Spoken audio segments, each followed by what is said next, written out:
47 convoyes en movimiento, más de 100 hombres equipados, drone arriba, radios encriptados y un solo punto marcado en rojo en los mapas de la organización, el sitio exacto donde estaban moviendo al Mencho minutos después de caer. Lo que pasó esa madrugada en Veracruz no fue una reacción, fue un intento de rescate diseñado como operación táctica, montado a contrarreloj y ejecutado con una idea fija. Si el Mencho cruza la siguiente puerta, no lo vuelven a ver en su vida, porque la captura no fue el final, fue el disparo de salida. La noticia salió como salen las cosas grandes, primero como un susurro en chats cerrados, luego como un grito en todas partes. Cayó. Y cuando un líder así cae, lo que se rompe no es solo una estructura, se rompe la calma, se rompe la disciplina, se rompe el miedo y aparece otro peor, el pánico. En cuestión de minutos, la organización dejó de operar como estructura y empezó a operar como unidad de rescate. Los mandos no pidieron permiso, no esperaron confirmaciones, no debatieron, activaron protocolos que, según fuentes dentro del aparato de inteligencia, existen precisamente para una pesadilla como esta, la captura del jefe máximo. Hubo una primera orden, corta, seca, de esas que no se discuten. Se mueve el paquete, se cierra el estado, se intercepta el traslado. El traslado, esa palabra lo cambia todo, porque en este tipo de golpes, el momento más vulnerable no es la captura, es lo que viene después, el trayecto, el cambio de vehículo, la ventana entre un punto y otro, el instante en el que todavía no está blindado dentro de un sistema del que ya no sale. Ahí es donde la organización puso el ojo, y ahí es donde Arfuch, según la versión que comenzó a circular esa misma noche en los círculos más activos de seguridad, decidió jugar su carta más fría. No anunciar nada, no dar rutas, no dar horarios, no dar pistas, solo moverlo rápido, en silencio, y con un perímetro que pareciera exagerado porque sabía lo que venía. Aún así, la organización no salió a ciegas, salió con información. En los primeros reportes internos se habla de vehículos que se activaron desde varios puntos a la vez, no uno, no dos, varios bloques enteros, como si alguien hubiera presionado un botón y de golpe se encendieran los motores en Jalisco, Michoacán, Guanajuato y zonas específicas de Veracruz, donde la organización tiene presencia histórica. Las primeras camionetas no iban juntas, iban separadas por kilómetros, como se mueve la gente que sabe que los están mirando. Pickups sin placas con polarizado oscuro, con 2 o 3 hombres por unidad. Parecían nada, y esa es la trampa. Lo peligroso nunca parece peligroso hasta que se junta. La reunión estaba pactada en puntos que no se eligen al azar. Gasolineras de carretera con buena salida, brechas que conectan a 2 rutas federales, entradas de pueblos donde no hay cámaras y zonas donde el terreno te permite desaparecer en segundos. Y mientras eso ocurría en tierra, arriba se encendió la otra parte. Drones, no drones de película, drones comerciales, de esos que cualquiera compra, pero usados como se usan en operaciones de inteligencia. Reconocimiento, vigilancia nocturna, búsqueda de luces, búsqueda de escoltas, búsqueda de convoyes con patrones oficiales. La noche tenía un objetivo: encontrar el convoy que llevaba al Mencho. Y cuando lo encontraran, se acababa el mensaje. Iba a empezar el rescate. En este punto, hay algo que tienes que entender para que lo que viene te caiga como debe. La organización no quería un enfrentamiento largo. Un enfrentamiento largo es una sentencia porque cada minuto extra trae refuerzos federales. Lo que querían era un golpe rápido, preciso, quirúrgico a su manera. Interceptar, romper el anillo, sacar al objetivo y desaparecer antes de que el Estado pudiera cerrar el tablero. Por eso los convoyes no venían solo con herramientas, venían con lo que sirve para detener una carretera en segundos: dispositivos de control, bloqueos móviles, vehículos para atravesarse y equipos de largo alcance para imponer presencia sin necesidad de quedarse a confrontar media hora. Y aún con todo eso, algo los desesperó más. La primera alerta real no vino de una detonación, vino de una sirena. En una carretera secundaria, cerca de un punto donde se suponía que la ruta oficial podría pasar, un convoy de la organización escuchó lo que no quería escuchar. Patrullas moviéndose, luces a lo lejos, el sonido que anuncia que el Estado ya está despierto. Eso significa una sola cosa: ¿ya los vieron o ya los siguieron? Y cuando un rescate se siente descubierto, la gente comete el error que los delata. Acelera. Fue entonces cuando empezaron los movimientos extraños, que después se contarían como si fueran una película.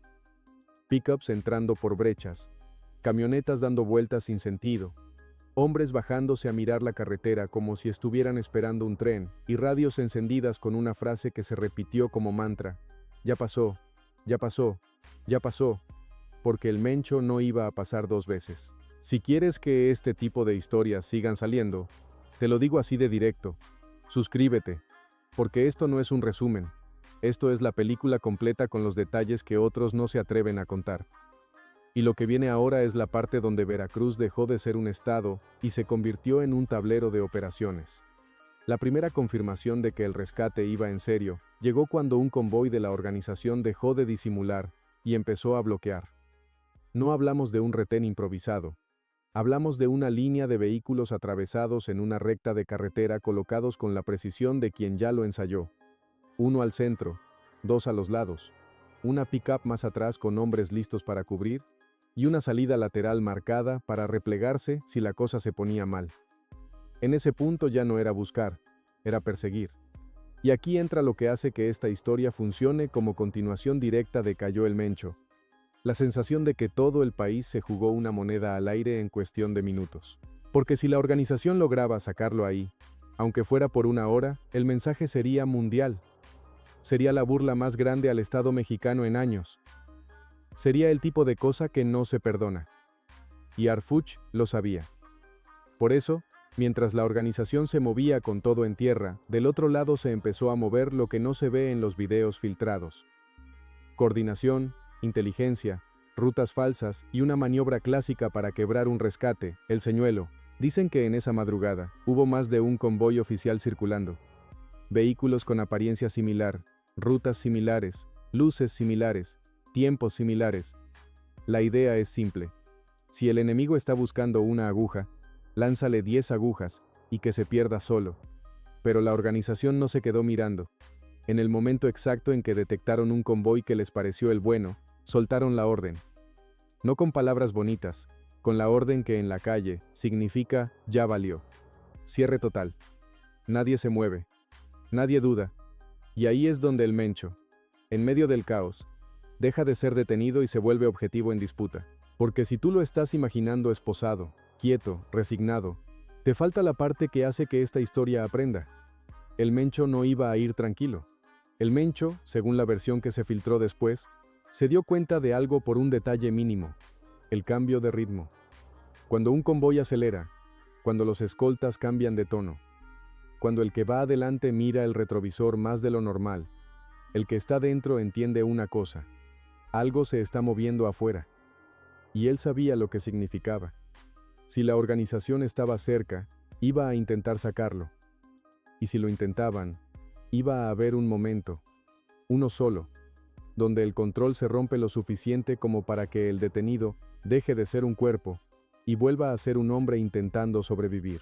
El problema de la organización fue que ese convoy correcto nunca estuvo solo, porque mientras ellos se posicionaban para el cierre, algo empezó a romperles el plan por dentro. Demasiadas luces, demasiados movimientos, demasiadas rutas activas al mismo tiempo. No era normal. No cuadraba. Era como si el Estado hubiera convertido Veracruz en un tablero con piezas moviéndose a la vez, obligándolos a adivinar. Y adivinar en una operación así es perder. Los drones comenzaron a reportar imágenes contradictorias. Un convoy con escoltas pesados tomando una desviación hacia el norte. Otro casi idéntico bajando por una carretera secundaria. Un tercero entrando a una zona industrial. Todos con tiempos similares. Todos con protección visible. Todos posibles. Los radios se llenaron de voces superpuestas.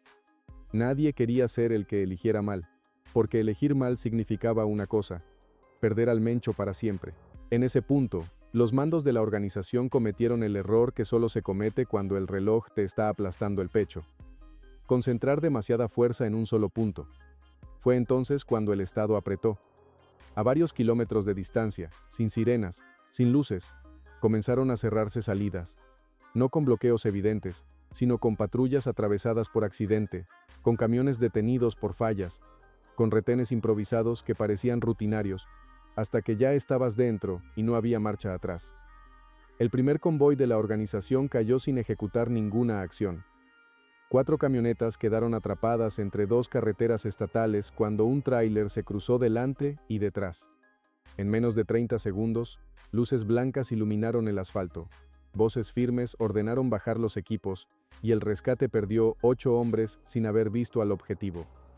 Eso encendió todas las alarmas. A partir de ahí, el plan dejó de ser limpio y empezó a ser violento. En otra ruta, más al sur, un segundo grupo intentó romper un bloqueo a la fuerza. No actuaron primero, pero lo intentaron. Equipos fuera, motores rugiendo. Intención clara. La respuesta fue inmediata. No una lluvia de impactos, una señal directa al motor del primer vehículo. El mensaje fue claro. Aquí no se negocia. La organización entendió entonces algo que no quería aceptar. El traslado no estaba improvisado. Los estaban esperando. Y mientras eso pasaba afuera, adentro del vehículo donde viajaba el Mencho, la tensión se podía cortar con los dientes. Los escoltas no hablaban, solo escuchaban. Auriculares puestos, mandos cortos, miradas rápidas. El tipo de silencio que solo existe cuando sabes que si algo sale mal, no hay segunda oportunidad. En un momento, el convoy redujo la velocidad de forma brusca. No por orden, por necesidad. Algo bloqueaba el camino. Ese segundo fue eterno. Ahí es donde el Mencho, según versiones que circularon después, tiró del cuerpo hacia adelante, probando límites, buscando reacción, midiendo qué tan firme era realmente el control. No fue una fuga, fue un impulso. El gesto instintivo del que sabe que el caos puede abrir una rendija. No la abrió. Los escoltas reaccionaron como se entrena a reaccionar cuando el margen de error es cero. Presión física, control total y una orden que no admite réplica. Quieto. Afuera, el caos seguía creciendo. Otro convoy de la organización, al recibir la noticia de las primeras detenciones, decidió cambiar el objetivo. Ya no buscaban interceptar, buscaban crear distracción. Aparecieron vehículos circulando a alta velocidad en direcciones opuestas, señales al aire en zonas alejadas, llamadas falsas, reportando bloqueos inexistentes. La idea era simple: saturar. Pero el problema con saturar cuando enfrente tienes coordinación es que solo aceleras tu propio desgaste. Minutos después, el cielo dejó de ser neutral. El primer helicóptero apareció sin aviso previo.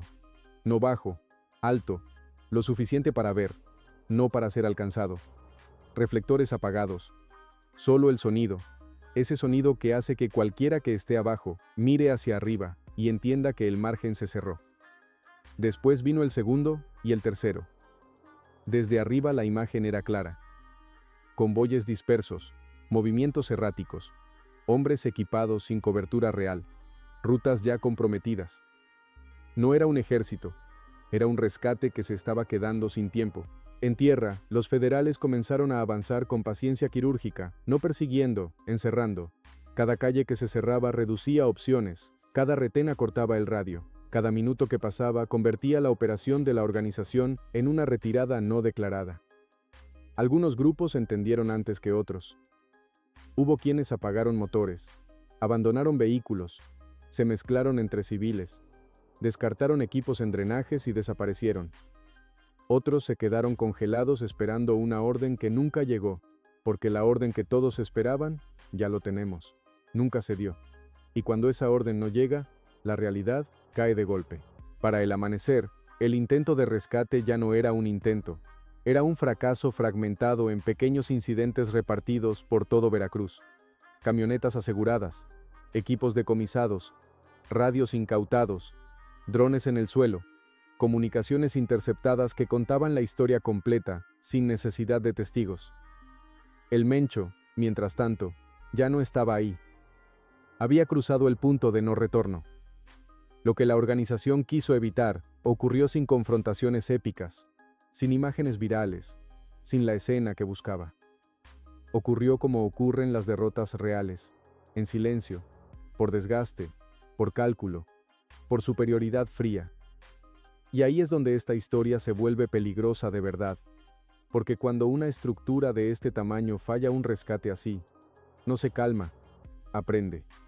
Y la pregunta que empieza a circular ahora en oficinas, cuarteles y mesas, donde se toman decisiones de verdad, no es qué pasó esa noche, es qué van a intentar la próxima. Lo que casi nadie vio esa mañana fue lo que ocurrió después de que el Mencho saliera definitivamente del tablero visible. Porque cuando un líder de ese nivel deja de ser localizable, no solo se apaga una señal, se encienden todas las alarmas internas. Dentro de la organización, el silencio que siguió al fallido rescate no fue calma, fue impacto. Las radios quedaron mudas, los grupos dejaron de reportar, los mandos intermedios no recibían respuestas claras, y cuando en una organización así nadie da órdenes, cada quien empieza a actuar por su cuenta. Eso es lo más peligroso. En las horas siguientes comenzaron a registrarse movimientos erráticos en varios puntos del estado. Camionetas circulando sin rumbo, hombres equipados refugiándose en casas de seguridad que no estaban preparadas para recibirlos. Cambios de vehículos en estacionamientos públicos, quemas apresuradas de documentos, teléfonos destruidos, radios enterrados. La organización no estaba planeando, estaba limpiando, porque el fracaso del rescate dejó algo mucho peor que la captura del Mencho. Dejó rastros, y los rastros en una operación de este tamaño son sentencias. Mientras tanto, del lado federal, el operativo no se desactivó. Al contrario, se expandió. La instrucción fue clara: nada de retirarse, nada de misión cumplida. Se trataba ahora de explotar el error. Cada vehículo detectado durante la noche era un hilo, y cada hilo podía llevar a una red entera. Así empezó la segunda fase, la que no sale en videos filtrados ni en redes sociales. La cacería silenciosa. En colonias donde normalmente nadie pregunta nada, empezaron a llegar camionetas sin distintivos, no con sirenas, no con luces. Llegaban, tocaban una puerta, entraban, salían con alguien asegurado y se iban. Sin escándalo, sin confrontaciones, sin prensa. A varios kilómetros de ahí, en una base improvisada, analistas revisaban horas y horas de grabaciones de drones incautados. Cada vuelo, cada giro, cada imagen congelada. En esas pantallas no solo aparecían carreteras, aparecían rostros, placas, señales, gestos. Había algo que llamaba la atención de los expertos: el nivel de prisa. Los movimientos de la organización no eran los de una estructura fría y calculadora. Eran los de alguien que siente que el tiempo se le acaba. Eso solo pasa cuando el golpe es más profundo de lo que parece, porque aquí hay una verdad incómoda. El rescate no falló solo por la respuesta del Estado, falló porque no todos dentro de la organización estaban alineados, y eso es mortal. Horas después comenzaron a circular versiones internas de reproches, de acusaciones cruzadas, que alguien filtró rutas, que alguien llegó tarde, que alguien se adelantó, que alguien se echó para atrás en el momento clave. En organizaciones de este tipo, ese tipo de sospechas no se resuelven con reuniones, se resuelven con reestructuraciones internas, y cuando una estructura entra en fase de reestructuración, se vuelve impredecible. Algunos mandos intentaron recuperar control enviando una orden tardía, repliegue total, bajo perfil, 0 enfrentamientos. Pero esa orden llegó cuando ya era tarde para varios grupos que estaban marcados. Esa misma mañana, en una carretera secundaria, una camioneta fue detenida en lo que parecía un control de rutina. No lo era. Los ocupantes no reaccionaron, no corrieron. Sabían que cualquier movimiento los enterraba más. Dentro del vehículo se encontraron equipos, radios y una libreta con anotaciones de rutas, suficiente para abrir otra línea de investigación. En otro punto, un supuesto taller mecánico fue cateado tras una denuncia anónima. No era un taller, era un punto de reabastecimiento. Equipamiento, suministros, teléfonos, todo conectado a la noche anterior. Cada hallazgo confirmaba lo mismo. El intento de rescate fue masivo, coordinado y real. No fue una exageración, no fue una historia inflada, fue una apuesta total, perdida. Y mientras todo eso salía a la superficie, el Mencho ya no era noticia, no había imágenes, no había confirmaciones nuevas, no había ubicación, solo una certeza, ya no estaba al alcance de nadie. Eso es lo que más desespera a una estructura, porque un líder capturado todavía es un símbolo.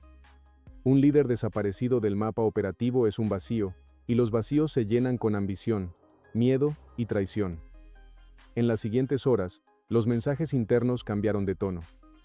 Ya no se hablaba de rescate, se hablaba de consecuencias, de represalias, de demostrar que la organización seguía viva aunque su cabeza ya no estuviera libre. Ahí es donde la historia se vuelve peligrosa para todos. Porque cuando una organización así fracasa en su movimiento más importante, tiene dos caminos: esconderse o golpear en otro lugar. Y el problema es que nadie sabe todavía cuál de los dos eligieron.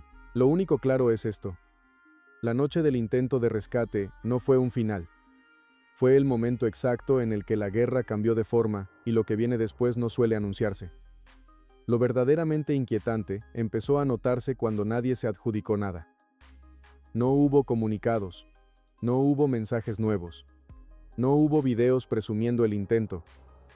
Para una organización que suele convertir cada movimiento en propaganda, ese silencio era antinatural. Y en inteligencia, el silencio prolongado siempre significa reacomodo. Las horas siguientes al fallido rescate se convirtieron en una carrera paralela. De un lado, el Estado cerrando archivos, asegurando evidencias, extrayendo información de cada teléfono incautado. Del otro, la organización apagando fuegos internos, tratando de evitar que el golpe se convirtiera en fractura.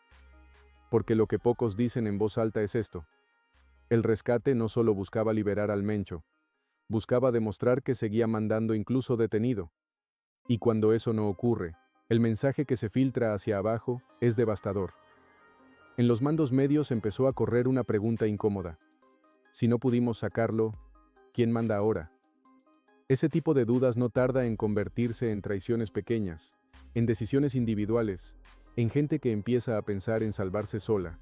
Y cuando eso pasa, la estructura pierde cohesión. En varias zonas de Jalisco y Michoacán, observadores detectaron movimientos extraños. No confrontaciones, no despliegues, reuniones, camionetas entrando a ranchos aislados, gente llegando por separado, saliendo por separado, nadie durmiendo ahí, nadie dejando huella. Eso no es preparación para actuar, eso es preparación para decidir. Mientras tanto, los analistas federales reconstruían la noche como si fuera un rompecabezas gigante. Minuto a minuto, ruta por ruta. Cada convoy detectado se cruzaba con llamadas, mensajes, imágenes de drones, lecturas de placas. Lo que parecía caos empezaba a revelar un patrón. Alguien coordinó todo desde muy arriba y eso abría otra línea peligrosa. Si el rescate fue ordenado, entonces alguien con suficiente peso sigue operando. Alguien que no se expuso, alguien que no apareció en carretera, alguien que no cayó. Eso es lo que más inquieta a quienes saben que la caída del Mencho no significa necesariamente el fin de la organización.